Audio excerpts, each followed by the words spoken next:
दुनिया का इकलौता राजनीतिक दल के नेता जो अपने जाति के वोटरों को खुश करने के लिए, गोलबंद करने के लिए कभी हेलीकॉप्टर तो कभी 5 स्टार जैसा बस तो कभी क्रूज का सहारा लेते हैं। जब जब कोशिश हुई सफलता हाथ नहीं लगी। अब इस बात को सुनने के साथ ही आप सोच रहे होंगे, हंस भी रहे होंगे और चौंक भी रहे होंगे कि भला ऐसा राजनीति कौन करता है। हम आपको बताएंगे, लेकिन उससे पहले नमस्कार द इंडिया टॉप देख रहे हैं। मैं हूँ आपके साथ बिरजू सिंह। बिहार की राजनीति में एक दल है जिसका नाम है विकासशील इंसान पार्टी, अंग्रेजी में शॉर्टकट में VIP कहते हैं, जिसके नेता है मुकेश सहनी।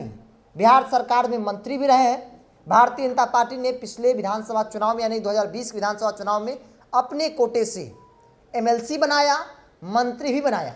हालांकि वो ज़्यादा दिनों तक NDA के साथ आगे की सफ़र नहीं तय कर पाए। और कहा जाता है मुकेश सहनी के बारे में कि मुकेश सहनी 4 नाव की सवारी करते हैं और इसीलिए राजनीति में वो काफ़ी पीछे हैं। भारतीय जनता पार्टी से अलग हुए, NDA से अलग हुए।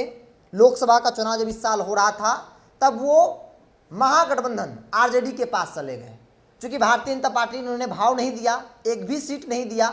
मुकेश सहनी को ऐसा लगा कि भाई भाजपा तो भाव दे नहीं रही है, अपनी राजनीति बचानी है तो फिर जो RJD नहीं भाव दे रही है उस RJD के शरण में चला जाए। मुकेश सहनी तय करते हैं और लालू प्रसाद यादव, तेजस्वी यादव से मिलने के लिए पहुंचते हैं और रिक्वेस्ट करते हैं कि राजनीति बचा लीजिए, मेरी पार्टी की राजनीति और मेरी राजनीति बचा लीजिए। लालू प्रसाद यादव को लेकर कहा था कि लालू यादव दरिया दिल इंसान है, वो किसी पर भी, अपने दुश्मन पर भी रहम कर देते हैं। मुकेश सहनी पर भी कुछ ऐसा इन्होंने किया।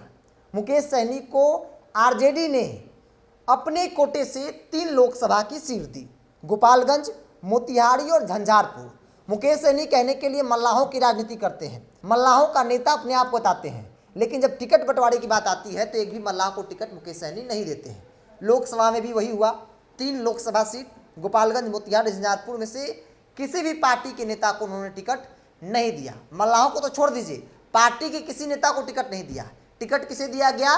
भाजपा के नेताओं को, जो भाजपा के नेता कल तक थे। सिर्फ चुनाव लड़ने के लिए मुकेश सहनी ने अपनी पार्टी में उन्हें बुलाया और सिंबल देकर चुनाव लड़वा दिया। बुरी तरीके से 3 सीटों पर हार हो गई।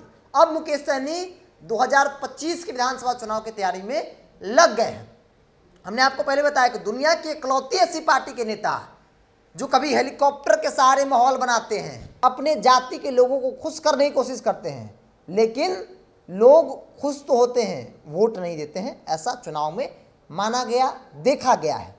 5 स्टार बस भी आपने देखा, बस में बैठकर किस प्रकार से मुकेश सहनी निषाद आरक्षण यात्रा करते हैं। हालांकि जैसे यात्रा खत्म होती है, मुकेश सहनी उस यात्रा को, उस आरक्षण को वहीं पे भूल जाते हैं। चुनावी मंच से कहीं भी ना तो मुकेश सहनी ने निषाद आरक्षण की बात की, नहीं इंडिया ब्लॉक के किसी दूसरे तीसरे नेता ने निषाद आरक्षण की बात की। मुकेश सहनी का सबसे बड़ा मुद्दा था कि निषाद आरक्षण की जो बात करेगा मुकेश सहनी उसी को समर्थन करेगा। लेकिन मुकेश सहनी की निषाद आरक्षण की बात न तो तेजस्वी यादव किए और ना ही राहुल गांधी, कांग्रेस पार्टी का दूसरा कोई नेता किया। खुद मुकेश सहनी चुनाव के वक्त में निषाद आरक्षण को भूल गए थे। मतलब उनकी मुद्दे जो थे, राजनीतिक मुद्दा जो था, उसके साथ वो पूरी तरीके से समझौता कर गए थे। अब आते हैं पॉइंट पर।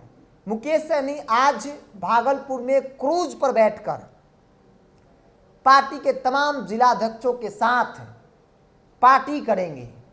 और तो और उनका कहना है, पार्टी का कहना है, देवज्योति जो राष्ट्रीय प्रवक्ता हैं VIP के, उन्होंने कहा कि 2025 को लेकर रणनीति बनाई जाएगी क्रूज पे बैठकर। ऐसे पहली बार आपने देखा होगा, सुना होगा कि भाई कोई नेता गंगा नदी में क्रूज पर बैठकर राजनीतिक रणनीति बनाता हो, मीटिंग करता हो। खैर बिहार में ऐसे ऐसे नेता हैं, ऐसा करते हैं, हेलीकॉप्टर पर बैठकर माहौल बनाते हैं, 5 स्टार बस में घूमकर माहौल बनाते हैं। और अब क्रूज में बैठकर मुकेश सहनी भागलपुर में आज वो तमाम जिलाध्यक्षों के साथ 2025 को लेकर रणनीति बनाएंगे, कैसे 25 में चुनाव लड़ा जाए, किसके साथ चुनाव लड़ा जाए।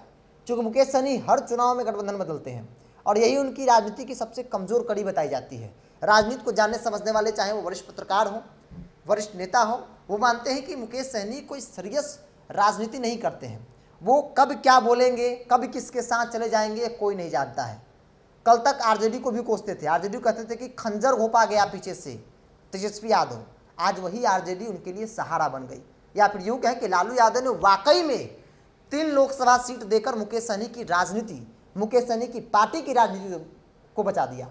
हालांकि जब समीक्षा बैठक आरजेडी की हो रही थी तो कई जो नेता थे, कई जो कैंडिडेट थे आरजेडी के लोकसभा के, उन्होंने इस बात की शिकायत अपने आलाकमान को की कि मुकेश सहनी को 3 लोकसभा की सीट देना जो है वो कोई फायदेमंद नहीं रहा। 1% भी वोट मल्लाहों का आरजेडी को नहीं मिला। मुकेश सहनी की पार्टी के उम्मीदवार को जो भी वोट आए वो आरजेडी का वोट था। मुकेश सहनी का वोट, मल्लाह का जो वोट है, निषाद का जो वोट है, वो ट्रांसफर वो नहीं करा पाए।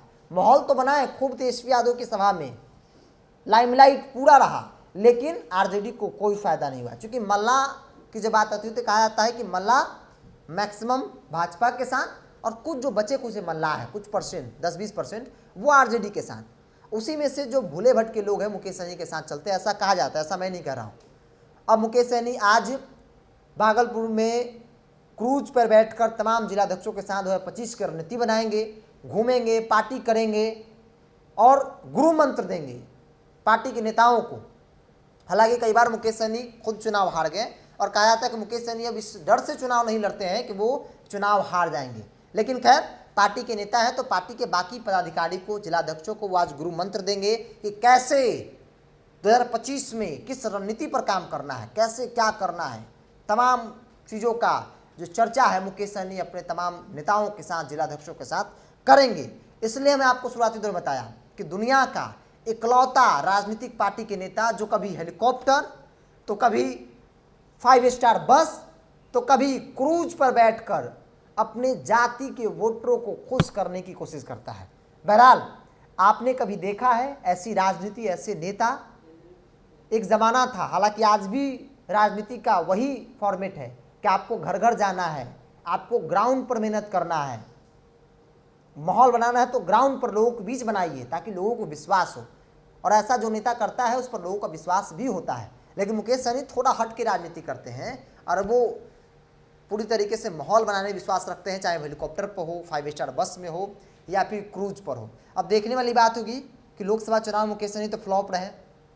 2020 विधानसभा चुनाव में भारतीय जनता पार्टी की कृपा पर वो एमएलसी बने, मंत्री बने। आरजेडी का कृपा इस बार रहा कि 3 लोकसभा की सीट मिली है। आरजेडी लालू प्रसाद यादव का कृपा रहा कि मुकेश सहनी, उनकी पार्टी की राजनीति बच गई। क्या आरजेडी और भाजपा का कृपा आगे बना रहेगा या फिर मुकेश सहनी का क्या होगा, देखने वाली बात होगी। फिलहाल आपका क्या कहना है मुकेश सहनी की राजनीति को लेकर, इस ऐशो आराम वाली जिंदगी को लेकर, ऐशो आराम वाली राजनीति को लेकर? आप अपनी राय को कमेंट सेक्शन में रखिए। अगर आप मेरे चैनल को यूट्यूब पर देख रहे हैं तो सब्सक्राइब कर लीजिए, फेसबुक पर देख रहे हैं तो पेज को लाइक और फॉलो कर लीजिए।